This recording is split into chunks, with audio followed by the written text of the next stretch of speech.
போர் தணியும் அறிகுறி இல்லை. அமெரிக்க போர் விமானத்தை சுட்டு வீழ்த்தினோம். விமானங்கள் சிறைப்பிடிக்கப்பட்டதாக ஈரான் அறிவிப்பு. ஈரான் மற்றும் இஸ்ரேல் அமெரிக்க இடையான போர் 5வது வாரமாக தடையின்றி தொடர்கிறது. ஹார்முஸ் ஜலசந்தியின் மீதான ஈரானின் இறுக்கமான பிடியை குறித்து பேசுவதற்கு ஐநா பாதுகாப்பு கவுன்சில் கூடுவதற்கு தயாராகியுள்ளது. ஈரானின் ராணுவ திறன்கள் ஏறக்குறைய அளிக்கப்பட்டு விட்டதாக அமெரிக்காவும் இஸ்ரேலும் கூறி வருகிறது. எனினும் ஈரான் அதன் அண்டையில் உள்ள வளைகுடா அரபு நாடுகள் மீது தொடர்ந்து அழுத்தத்தை அதிகரித்து வருகிறது. நேற்று காலை குவைத் மீது ஈரான் ட்ரோன் தாக்குதல் நடத்தியது. இந்த ட்ரோன் மினா அல் அஹ்மதி எண்ணெய் சுத்திகரிப்பு நிலையத்தை தாக்கியது. போரின் போது இந்த சுத்திகரிப்பு ஆலையானது பலமுறை தாக்குதலுக்கு உள்ளாகி வருகிறது. நேற்றைய தாக்குதலின் போது பல இடங்களில் தீப்பற்றியுள்ளதால் தீயணைப்புத்துறை வீரர்கள் தீயை கட்டுப்படுத்தும் பணியில் ஈடுபட்டுள்ளார்கள். பக்ரைனிலும் ஈரான் தாக்குதல் குறித்து எச்சரிக்கை சைரன்கள் ஒலித்துக் கொண்டே இருக்கிறது. சவுதி அரேபியாவிலும் ஈரானால் ஏவப்பட்ட ட்ரோன்கள் தடுக்கப்பட்டதாக தெரிவிக்கப்பட்டுள்ளது. ஐக்கிய அரபு அமீரகத்தில் பாதுகாப்பு ஏற்பாடுகள் செயல்படுத்தப்பட்டுள்ளன. இந்நிலையில் உங்கள் சொத்துக்கள் மற்றும் உள்கட்டமைப்பு அனைத்தையும் நாங்கள் அளிப்போம் என்று ஈரான் புதிய எச்சரிக்கை விடுத்துள்ளது. மேலும் ஐக்கிய அரபு அமீரகத்தின் எரிவாயு தளங்கள் மீது தாக்குதல் நடத்துவதற்கு குறிவைத்துள்ளது.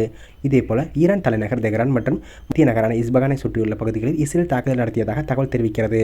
ஆனால் என்ன தாக்கப்பட்டது என்பது குறித்து உடனடி தகவல்கள் கிடைக்கப்படவில்லை. ஈரான் அரசு தொலைக்காட்சியில் தென்மேற்கு ஈரான் மீது பறந்த அமெரிக்க போர் விமானத்தில் இருந்து பாராசூட் மூலம் குதித்த விமானி சிறைபிடிக்கப்பட்டதாக தெரிவிக்கப்பட்டுள்ளது. அந்த விமானத்தை ஈரான் ராணுவம் சுட்டு வீழ்த்தியதாகவும் கூறப்படுகிறது. ஒரு லாரியில் அமெரிக்க போர் விமானத்தின் சிதைந்த பாகங்களை ஏற்றி செல்லும் காட்சியை தொலைக்காட்சி ஒளிபரப்பியது. இது போரை மேலும் தீவிரப்படுத்தும் என்றும் அச்சமடைந்துள்ளது.